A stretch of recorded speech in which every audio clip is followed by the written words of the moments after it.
The final cultural identity that we are going to explore in this chapter is that of ability.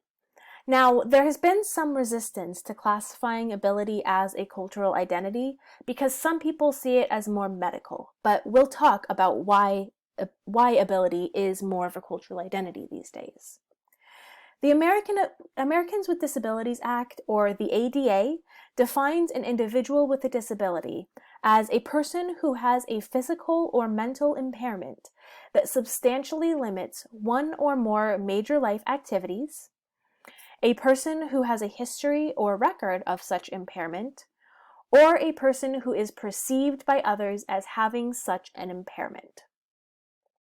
So the simpler definition is the one that you see on screen here. A person who has a physical or mental impairment that substantially limits one or more major life activities. And they define impairment as any temporary or permanent loss or abnormality of body structure or function, whether physiological or psychological. So our ability has to do with not only our body, but also our minds. Ableism is the system of beliefs and practices that produces a physical and mental standard that is projected as being quote-unquote normal for a human being and labels any deviations as being abnormal. And this sense of ableism has resulted in unequal treatment and unequal access to resources for individuals who have disabilities. Now, the Americans with Disabilities Act was signed in the 1990s that helped to reframe disability as being a social issue and a political issue rather than being just a medical issue. So there has been a shift in our society to changing society rather than trying to rehabilitate individuals, right? So we are making sure that things are that people have accommodations that they need, that there are ramps that go up into buildings rather than just staircases, for example, and that videos have captions on them, and so on and so forth. And these accommodations are seen as civil rights rather than charity these days. We're not just doing it to help people out, we're doing it because it is necessary for these individuals. And in a lot of cases, ability is being seen more and more these days as being a culture because communities pop up around different abilities.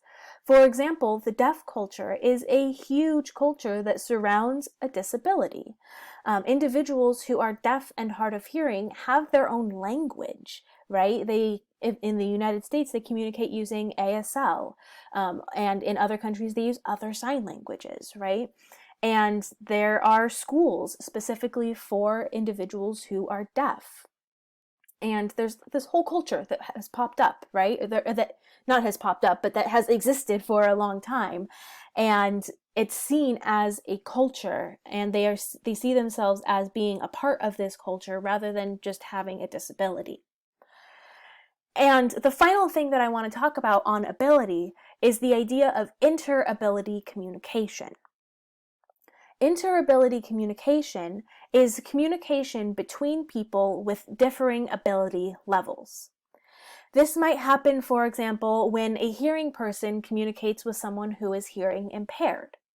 And this communication might happen in a number of different ways.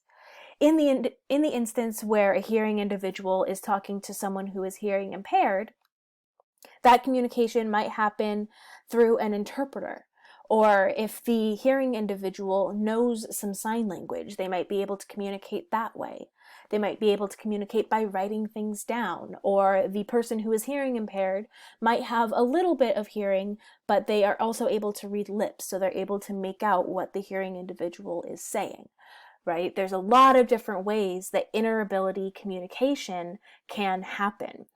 And it's important for us to see ability as being a cultural identity and to recognize that individuals who have disabilities, their whole identity is not their disability, right? They are an individual or a person who has a disability rather than being a disabled person, right? The identity is important to those individuals, don't get me wrong. It does define a lot of their lives, but it doesn't define their whole lives. And so it's important for us to keep that in mind if we are interacting with individuals who have different abilities than we do.